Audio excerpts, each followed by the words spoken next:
Hello guys, समर्थ classes के online YouTube channel में आप सभी का एक बार फिर से स्वागत है। समर्थ क्लासेस आपके लिए लाया है एक नई सीरीज मैथमेटिक्स की, जो कि फुली डेडिकेटेड होने वाली है राजस्थान पटवारी एग्जाम और रीट लेवल 2 एग्जाम के लिए। अगर फिर भी आप राजस्थान के किसी एग्जाम की तैयारी कर रहे हैं तो भी इन वीडियोज को देख सकते हैं, लेकिन जो हमारा पैटर्न होगा क्वेश्चन कराने का, हम जो भी आपके लिए टेस्ट पेपर या जो भी कंटेंट रेडी करेंगे वो हमारा डेडिकेटेड होगा जिस टाइप के एग्जाम में क्वेश्चन पूछे जाते हैं आपके पटवारी और रीट लेवल 2। तो मेरा तो आपसे यही रिक्वेस्ट है कि जो रीट की तैयारी कर रहे हैं प्रॉपर बंदे, फुली डेडिकेटेड होके रीट लेवल 2 की, और जो पटवारी की तैयारी कर रहे हैं वो इन वीडियोस को देखना बिल्कुल भी ना भूलें। प्लीज स्टार्टिंग से देखिएगा। चलिए, तो आज हम जो स्टार्ट करने जा रहे हैं चैप्टर वो है मैथमेटिक्स का पहला चैप्टर मेंसुरेशन। अब मेंसुरेशन में हमें क्या पढ़ना है? कुछ 2D ज्योमेट्री पढ़नी है, कुछ 3D ज्योमेट्री पढ़नी है। अब आज जो हम स्टार्ट कर रहे हैं वो है 2D ज्योमेट्री, द्विविमीय ज्यामितियां। अब द्विविमीय ज्यामितियां क्या होती है, 2D ज्योमेट्री क्या होती है? तो ध्यान दो, अगर मैं ये बोर्ड की बात करूं तो बोर्ड में कितनी अक्ष हैं? एक अक्ष ये, एक्स एक्सिस ये, और एक वाई एक्सिस ये। ठीक है, तो एक्स अक्ष और वाई अक्ष मतलब दो अक्षों से मिलके कोई एक प्लेन बनता है। अरे हाँ कि ना, दो अक्ष मिलके एक प्लेन बनाते हैं तो वो बन जाता है बेसिकली एक प्लेन या 2 डायमेंशनल। क्लियर है यहां तक? अब उनमें मैं जो भी ज्योमेट्री बना सकता हूं, जो भी ज्योमेट्री ड्रॉ कर सकता हूं, वो सभी ज्योमेट्रियां क्या हो जाएगी? 2 डायमेंशनल ज्योमेट्री, द्विविमीय ज्यामितियां। क्लियर है?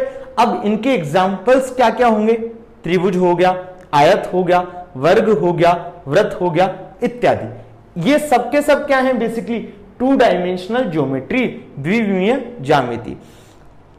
अब हम स्टार्ट करेंगे। सबसे पहले जो आज का लेक्चर है वो है बेसिक। ये सबको आता है, मुझे पता है, लेकिन आपको थोड़ा सा रिवाइज कराने के चक्कर में, आपको थोड़ा सा कंसेप्ट अच्छा देने के चक्कर में, जैसे आपको पता तो होगा बहुभुज क्या होता है, लेकिन आपको ये दोनों पॉइंट किसी को नहीं पता होंगे। ठीक है, तो ऐसी कुछ इंपॉर्टेंट जानकारियां प्रोवाइड करने के लिए ये वाला बेसिक वीडियो बनाया गया है। आगे के लेक्चर्स में हम अच्छे क्वेश्चन करने वाले हैं। प्रीवियस ईयर में जो भी क्वेश्चन है उन्हें भी हम लेंगे। आज का थोड़ा स्टार्ट किया है इसलिए मैं आपको थोड़ा इंट्रोडक्शन दे रहा हूं। हो सकता है आपको लगेगा सर टाइम वेस्ट कर रहे हैं, लेकिन आने वाले वीडियोस में हम डायरेक्ट क्वेश्चन की तरफ मूव कर देंगे। ठीक है, चलिए। अब बहुभुज क्या होता है? तो 3 या 3 से अधिक भुजाओं से कोई भी एक बंद आकृति बनेगी, वो सब क्या कहलाएंगी? बहुभुज। ध्यान देना, 3 भुजा, एक भुजा ये, 2 भुजा ये और 3 भुजा। 3 भुजा से मैंने आकृति बना दी तो ये क्या है? एक बहुभुज। 4 भुजा, तो 4 भुजा से बनी तो ये भी क्या है? एक बहुभुज। लेकिन हम जानते हैं कि बहुभुज के भी क्लासिफिकेशन होते हैं, बहुभुज का वर्गीकरण होता है। अगर 3 भुजा से बनता है तो उसको हम बोलते हैं त्रिभुज। तो बेसिकली किसका एग्जांपल है? त्रिभुज का। इसको क्या बोल दूंगा? चतुर्भुज, क्योंकि 4 भुजाओं से जो मिलके बनता है उसको मैं बोल देता हूं चतुर्भुज। अब हमसे कोई डेफिनेशन पूछने वाला नहीं है, लेकिन हमें बेसिक इतना सा क्लियर होना चाहिए। चलिए, अब ध्यान दो, अगर कोई बहुभुज है, जैसे मैंने बहुभुज का एक एग्जांपल लिया त्रिभुज। हम सबको बताए कि त्रिभुज के अंतः कोणों का योग कितना होता है? 180। अंतः कोण मतलब अंदर के कोण, तो त्रिभुज के सभी कोणों का योग कितना होता है? 180। तो ये क्या बोल रहा है कि बहुभुज के सभी अंतः कोणों का योग का फॉर्मूला क्या है? n-2 into 180। बहुभुज के सभी अंतः कोणों का योग है n-2 इंटू 180। अब बहुभुज हमने फॉर एग्जांपल लिया त्रिभुज, तो त्रिभुज में भुजाएं कितनी? अब बहुभुज का जो हमने अंतः कोणों का योग का फॉर्मूला लिखा वो है n-2 इंटू 180। उसमें n क्या है? भुजाओं की संख्या, नंबर ऑफ साइड्स। तो ध्यान दो, अगर मैंने एक एग्जांपल लिया त्रिभुज, तो त्रिभुज में n कितना? 3। फॉर्मूले में रख के देखो क्या आएगा? 3-2 इंटू 180। 1 इंटू 180 मतलब कितना? 180। और हम जानते हैं कि त्रिभुज के सभी अंतः कोणों का योग कितना होता है? 180। तो आ गया 180 यहां से। चलिए, अगर मैं 4 रखता, 4 से मेरा क्या बनता? चतुर्भुज, क्वाड्रिलेटरल। देखो 4 रख के देखो क्या आता? 4-2 इंटू 180। 2 इंटू 180 मतलब कितना? 360। और हम जानते हैं कि क्वाड्रिलेटरल के सभी अंतः कोणों का योग, चतुर्भुज के सभी अंतः कोणों का योग कितना होता है? 360। तो ये मतलब जो हमने लिखा n-2 इंटू 180 वो वेरीफाई कर लिया, यहां पे हमने सिद्ध कर लिया कि सही है। चलिए आगे बढ़ते हैं। बस देखते जाओ, आज लिखना कुछ है नहीं, आप नोट्स जरूर बनाइएगा, ठीक है। अलग से प्लेलिस्ट मिल जाएगी आपको, मैथमेटिक्स रीट पटवारी बाय रवि मंगल सर, तो उस पे जाके आप प्रीवियस वीडियोस देखिएगा, जब भी आप देखें उसके बाद आगे पे मूव करिएगा, ठीक है। चलिए आगे बढ़ते हैं। अब विकर्णों की संख्या का एक फॉर्मूला आया n इंटू एन माइनस 3/2। देखो यहां पे दोबारा n क्या है, भुजाओं की संख्या। अगर मैं यहां पे आयत लेता हूं, मैंने रेक्टेंगल लिया मतलब आयत लिया, तो नंबर ऑफ साइड कितनी है यहां पे, n बराबर 4। हम जानते हैं कितने विकर्ण ड्रॉ कर सकते हैं हम, 2 विकर्ण। विकर्ण क्या होते हैं, अगर मैं अपोजिट डायरेक्शन के जो होते हैं विकर्ण उनको मैं मिला दूं, शीर्ष को मिला दूं, आमने सामने वाले शीर्षों को मिला दूं, तो वो क्या बनते हैं, विकर्ण। तो हम जानते हैं कि आयत में कितने विकर्ण बनेंगे, 2। आयत में नंबर ऑफ साइड, भुजाओं की संख्या कितनी है, 4। रख के देखो 4 इंटू 4 माइनस 3/2, 2 2 जा 4, 2 इंटू 1 कितना आ गया, 2। तो मतलब वेरीफाई कर रहे। तो हमने अभी तक 2 चीज पढ़ी कि बहुभुज के सभी अंतः कोणों का योग होता है n-2 इंटू 180, और बहुभुज के अंदर विकर्णों की संख्या ज्ञात करने का फॉर्मूला है n into n-3 whole divided by 2। अब इन दोनों में n क्या है, भुजाओं की संख्या। यहां तक क्लियर है। चलिए, तो ये तो हमने देखा बहुभुज। अब बहुभुज के हम क्लासिफिकेशन देखते हैं। सबसे पहला हम देखेंगे त्रिभुज। तो त्रिभुज कैसे बनेगा, जब मैं 3 साइडों को आपस में मिला दूंगा।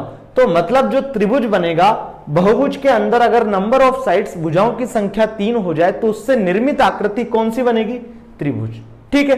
चलिए, अब जो भी 2 डायमेंशनल ज्योमेट्री होती है उनका हमें पढ़ना क्या क्या, ये देख लो। सबसे पहले तो 2 डायमेंशनल ज्योमेट्री में हम जिन चीजों पे चर्चा करेंगे वो है परिमाप, एक दूसरा है क्षेत्रफल। इनकी हम चर्चा करेंगे 2D में। अगर 3D में हम चर्चा करेंगे तो 3D में क्षेत्रफल और आयतन की करेंगे, वो जब भी आगे आएगा मैं आपको बता दूंगा। चलिए, अब परिमाप क्या होता है, क्षेत्रफल क्या होता है, तो ध्यान दो। कोई भी एक आकृति है, मान लो मैं रेक्टेंगल बना देता हूं, ठीक है। तो रेक्टेंगल के चारों साइड से कितना क्षेत्र घिरा, ये तो मेरे को बताएगा क्षेत्रफल। और परिमाप क्या बताता है, कहीं भी एक जगह खड़े हो जाओ, वहां से आपको घूम के वहीं आ जाना है, वो हो जाएगा उसका परिमाप। ध्यान दो, अगर मैंने बनाया एक ट्रायंगल, त्रिभुज, मान लीजिए इसके शीर्ष हैं, ये जो भी होते हैं ये कॉर्नर वाले, इनको मैं बोलता हूं शीर्ष बिंदु या वर्टेक्स। चाहे आयत हो, चाहे वर्ग हो, चाहे त्रिभुज हो, जो कॉर्नर पॉइंट्स होते हैं, कोने के बिंदु होते हैं, उनको बोलता हूं शीर्ष, या जहां पर भुजाएं मिलती है उनको मैं बोलता हूं शीर्ष बिंदु। ये बात क्लियर है सबको। इनको बोलता हूं भुजा, और इन भुजाओं के बीच का जो एंगल होता है उनको बोलता हूं मैं कोण। ये बात तो आप सबको क्लियर होगी। चलिए, अब ध्यान दो, मैं आपको क्या बता रहा था, मैं आपको बता रहा था, ये मैंने लिया एक त्रिभुज, ले लिया मैंने, इसको रब कर देते हैं। अब अगर मैं त्रिभुज पे ए पॉइंट पे खड़ा हो गया, मेरे को परिमाप मापना है, ए पे खड़ा हो गया, अब मुझे पूरा घूम के वापस ए पे आना है। मतलब अगर परिमाप निकालना होगा मेरे को, तो मेरे को किस किस की लेंथ चाहिएगी, ए पे खड़ा हुआ, ये यहां पे आ गया, तो मैंने क्या निकाल लिया, परिमाप। तो परिमाप हो जाएगा basically A B plus B C plus C A. A से चला, चाहे इधर से चलूं चाहे इधर से चलूं, ए पे आ जाऊं, जितनी पूरी लेंथ मैंने कवर करी वही क्या हो जाएगा, परिमाप। तो ये लेंथ है ए बी, ये लेंथ है बी सी, ये लेंथ है सी ए, तो A B plus B C plus C. तो परिमाप का मतलब ये होता है, आप जहां पर एक जगह खड़े हो जाओ, जिस आकृति का आपको परिमाप निकालना है, और उस पे पूरा राउंड लगा के वहीं आप आ जाओ, तो वो उसका हो जाएगा परिमाप। तो बेसिकली आपको परिमाप समझ आया, क्षेत्रफल समझ आया कि होता क्या। अब हम जो पहली आकृति 2D में पढ़ने जा रहे हैं वो है त्रिभुज। तो 2 3 4 लेक्चर जो हमारे क्वेश्चन चलेंगे, जो कंसेप्ट चलेंगे, वो त्रिभुज के चलेंगे। उसके बाद हम देखेंगे कि आयत क्या होता है, वृत्त क्या होता है, वर्ग क्या होता है, वो आने वाले लेक्चर्स में हम देखेंगे। तो फटाफट से सीट की पेटी बांध लीजिए, अपनी कुर्सी की पेटी बांध लीजिए। चलिए, अब त्रिभुज क्या होता है, तो त्रिभुज हमने देखा कि बहुभुज की 3 भुजाओं से मिलकर बनेगा त्रिभुज। ये सबको पता है कि तीनों कोणों का योग होता है 180 त्रिभुज के, ये हम निकाल चुके थे। यहां से भी 3 - 2 × 180, तो 1 × 180 मतलब 180। ये सबको क्लियर है, आगे बढ़ते हैं। अब त्रिभुज में एक चीज आती है माध्यिका। मान लो मैंने एक त्रिभुज का ये डायग्राम बना दिया, ठीक है। तो माध्यिका की डेफिनेशन क्या होती है, परिभाषा क्या होती है, त्रिभुज के किसी शीर्ष से, अब शीर्ष क्या होते हैं, जहां भी भुजाएं मिलती है वो होते हैं शीर्ष। तो एक शीर्ष ये रहा, एक शीर्ष ये रहा, एक शीर्ष ये रहा, वर्टेक्स। तो त्रिभुज के किसी शीर्ष से सामने वाली भुजा के मध्य बिंदु को मिलाने वाली रेखा को हम क्या बोलते हैं, माध्यिका। तो ध्यान दो, ये एक शीर्ष, ये एक शीर्ष, ये एक शीर्ष, मान लीजिए ये ए है, ये बी है और ये सी है। क्या बोल रहा हूं, त्रिभुज के किसी शीर्ष से सामने वाली भुजा पे, सामने वाली भुजा के मध्य बिंदु को मिलाने वाली रेखा। मान लीजिए बीसी का मध्य बिंदु ये है, सी का मध्य बिंदु ये है, ए बी का मध्य बिंदु ये है। तो बीसी भुजा है, इसके सामने वाला शीर्ष क्या है, ए। तो ऐसे मैंने डाली, भुजा खींच दी बीसी पे, ठीक है। तो ये क्या हो गई, माध्यिका। क्यों, क्योंकि इसने बीसी को दो बराबर भागों में बांटा। इट मीन्स ये पक्का आप याद कर लीजिए, जब भी हम माध्यिका ड्रॉ करेंगे वो सामने वाली भुजा को दो बराबर भागों में बांट देती है। तो ये भी बराबर और ये भी बराबर। अगर मैं इस शीर्ष से सामने वाली भुजा पे माध्यिका बनाता हूं तो ये भी इन दोनों को दोनों भागों में बांट देगी, बराबर बराबर भागों में। अगर सी से इस पे करता हूं तो ये भी इन दोनों को बराबर बराबर भागों में बांट देगी। यही मैंने यहां पे क्या बनाया, डायग्राम। ये क्लियर है। चलिए, अब त्रिभुज में मैक्सिमम कितनी माध्यिकाएं हो सकती है, 3 माध्यिकाएं, एक ये, 2 ये, 3 ये, क्योंकि त्रिभुज में शीर्ष ही कितने होते हैं, 3। और हमने देखी माध्यिका की डेफिनेशन, त्रिभुज के किसी शीर्ष से सामने वाली भुजा पर, सामने वाली भुजा के मध्य बिंदु को मिलाने वाली रेखा। तो अधिकतम 3 माध्यिकाएं हम खींच सकते हैं। ये बात क्लियर है। चलिए, अब जो त्रिभुज की तीनों माध्यिकाएं, एक ये, 2 ये, 3 ये, तो त्रिभुज की तीनों माध्यिकाएं जिस बिंदु पर मिलती है वो होता है त्रिभुज का केंद्रक, सेंट्रोइड, जिसको हम नोटेशन देते हैं जी से। क्लियर है। तो त्रिभुज की तीनों माध्यिकाएं सदैव एक बिंदु पर मिलती है, उसको हमने बोल दिया त्रिभुज का केंद्रक, मतलब जी। यहां तक क्लियर है। चलिए, अब सबसे इंपॉर्टेंट जो अब तक हमने पढ़ा, एग्जाम पॉइंट ऑफ व्यू सबसे इंपॉर्टेंट बात अब आती है कि केंद्रक माध्यिका को 2:1 में विभाजित करता है। ये जो हमारा केंद्रक है जी, ये माध्यिका को 2:1 में विभाजित करता है। माध्यिकाएं कौन कौन सी है, एडी, बीई और सीएफ, यही है। तो 2:1 में कैसे करेगा, एक माध्यिका ये है तो एजी अनुपात जीडी, ये भी कितना होगा, 2:1। बीजी अनुपात जीई, ये भी कितना होगा, 2:1। सीजी अनुपात जीएफ, ये भी कितना होगा, 2:1। अब इसका मतलब क्या है, मान लीजिए जीडी की लेंथ, जीडी की लंबाई हो जाती है मान लो 5 सेंटीमीटर, तो एजी को कितना होना पड़ेगा, 10 सेंटीमीटर। ये चीज क्लियर है। और 2 किधर होता है, हमेशा शीर्ष की तरफ। देखो, एजी अनुपात जीडी क्या है, 2:1।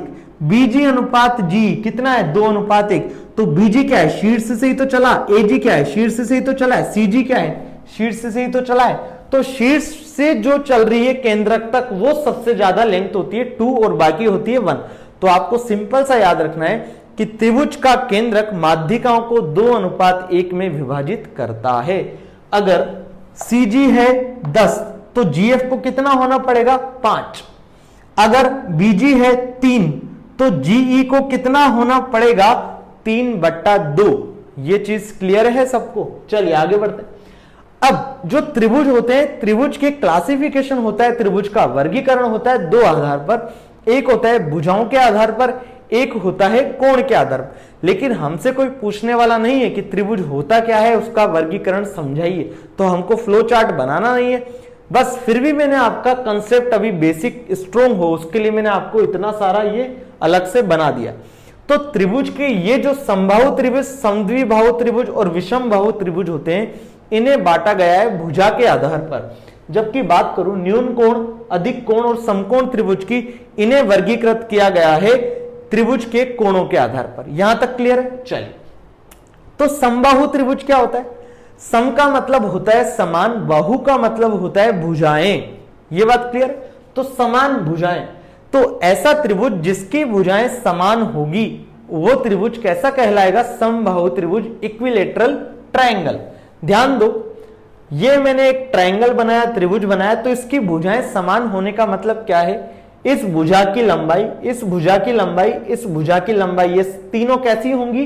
बराबर। और हमने बचपन में एक प्रॉपर्टी पढ़ी है, गुणधर्म पढ़ा है त्रिभुज का, क्या? समान भुजाओं की लंबाई, ध्यान से सुनना, समान भुजा वाले त्रिभुज के सामने वाले कोण भी हमेशा क्या होते हैं? बराबर। तो ध्यान दो, इनकी लेंथ क्या है? समान। इनकी लंबाई क्या है? समान, तीनों भुजाओं की। तो इनके सामने वाले कोण भी कैसे होंगे? बराबर। अब हम जानते हैं कि त्रिभुज के सभी कोणों का योग कितना होता है? 180। तो बराबर कब हो सकते हैं? जब ये भी 60 हो जाए, ये भी 60 हो जाए, ये भी 60 हो जाए। तो अब अपन को क्या याद रखना है समबाहु त्रिभुज के लिए? कि समबाहु त्रिभुज के तीनों कोण होते हैं 60 60 60। क्लियर है? समबाहु त्रिभुज में तीनों भुजाएं समान होती है। फिर आता है समबाहु त्रिभुज का क्षेत्रफल क्या होता है? तो समबाहु त्रिभुज का क्षेत्रफल होता है √3/4 a स्क्वायर। ए क्या है? यहां पे कोई भी एक साइड की लंबाई। अरे तीनों साइड बराबर है तो कोई भी एक साइड की लंबाई हो गई a। क्लियर है यहां तक? तो हो गया √3/4 a स्क्वायर। चलिए आगे बढ़ते।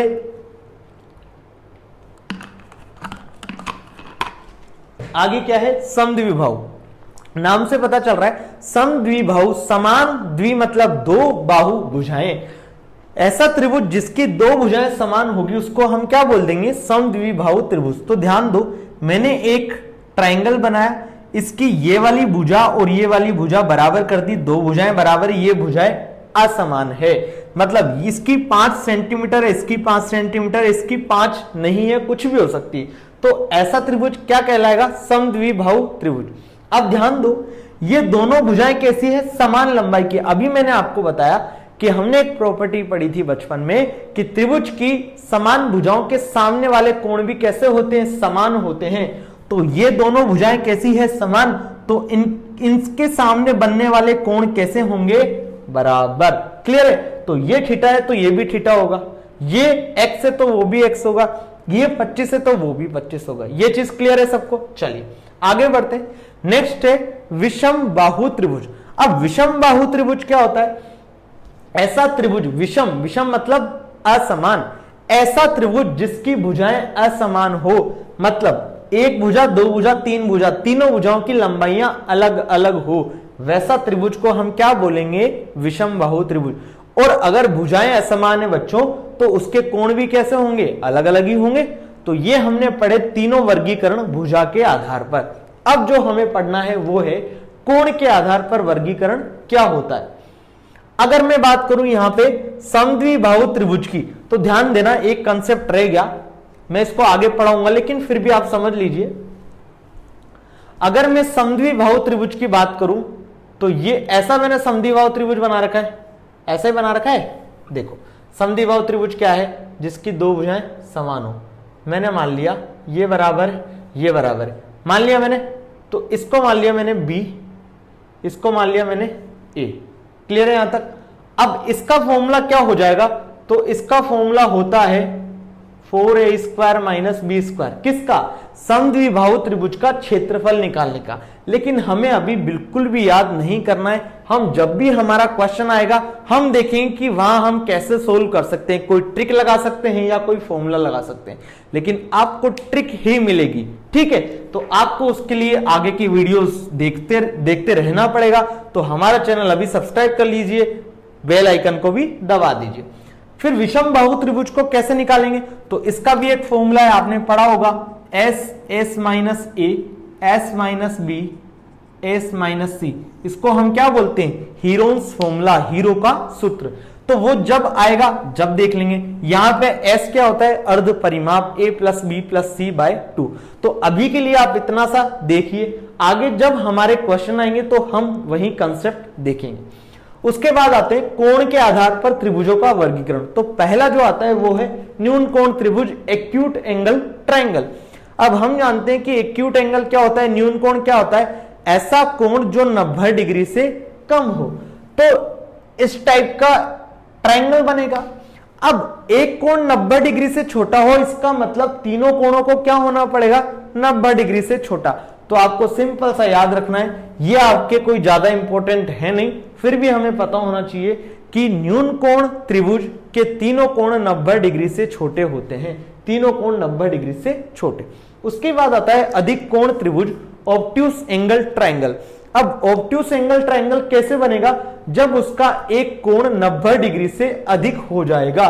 तो ये हमने बना दिया 90 डिग्री से अधिक, तो एक कोण होता है 90 डिग्री से अधिक और दो कोण कैसे होते हैं, 90 डिग्री से छोटे। ये चीज क्लियर है। नेक्स्ट आता है समकोण त्रिभुज। इससे आप सब फैमिलियर परिचित हैं, सबसे ज्यादा यही काम आएगा, समकोण त्रिभुज, समबाहु या समद्विबाहु। समकोण त्रिभुज क्या होता है, ऐसा त्रिभुज जिसका एक कोण 90 डिग्री हो, राइट एंगल हो। 90 डिग्री हमने बना दिया एक कोण, तो पक्का इस एंगल को और इस कोण को, इस कोण और इस कोण का योग कितना होना पड़ेगा, 90 डिग्री, क्योंकि हम जानते हैं कि त्रिभुज के सभी कोणों का योग कितना होता है, 180 डिग्री। तो ये भी 90 डिग्री, सॉरी ये प्लस ये कितना होना पड़ेगा, 90 डिग्री। तो हमें इतना सा जानना है कि समकोण त्रिभुज ऐसा त्रिभुज होता है जिसमें एक एंगल कितना होता है, एक कोण कितना होता है, 90 डिग्री समकोण होता है। क्लियर है। अब हमने एक बचपन में फॉर्मूला पढ़ा है, त्रिभुज का क्षेत्रफल होता है हाफ इंटू आधार इंटू ऊंचाई, 1/2 इंटू बेस इंटू हाइट। तो इसमें बेस क्या हो जाएगा, ये हाइट क्या हो जाएगी, ये। तो आंसर क्षेत्रफल निकल जाएगा 1/2 इंटू आधार इंटू ऊंचाई, आधार माना b, ऊंचाई मानी h, तो फॉर्मूला आ गया हाफ BH, 1/2 BH। तो बेसिकली आज हमने लेक्चर 1 में क्या क्या देखा, कुछ बेसिक चीजें देखी। सबसे पहले हमने देखा कि 2D होता क्या है, उसके बाद हमने 2D में हमें पढ़ना क्या है, पॉलीगन बहुभुज। तो हमने बहुभुज की डेफिनेशन देखी, बहुभुज से रिलेटेड एक दो प्रॉपर्टीज देखी, ठीक है। उसके बाद हमने बहुभुज में सबसे नंबर 1 क्लासिफिकेशन किया ट्रायंगल। तो ट्रायंगल के ऊपर हम कुछ बेसिक चीजें पढ़ रहे हैं, तो ये तो सबको पता होनी चाहिए। अब आगे के जो लेक्चर आएंगे हमारे, वो कुछ स्पेशल होने वाले हैं, कुछ उनमें बहुत सारी ट्रिक्स होने वाली है। ये तो बेसिक कंसेप्ट है, अब आगे बहुत सारी ट्रिक होंगी। तो आपसे अनुरोध है कि आप वीडियोस देखते रहिए, अपने दोस्तों के साथ शेयर करिए, वीडियोस को साझा कीजिए, वीडियोस को लाइक करिए, कमेंट करके बताइए कि आपको कैसे लग रहे हैं। कोई क्वेश्चन हो तो आप क्वेरी पूछ सकते हैं, व्हाट्सएप पे नंबर दिया हुआ है, ठीक है। तो मिलते हैं नेक्स्ट लेक्चर में, तब तक अपना ख्याल रखिए, बाय बाय।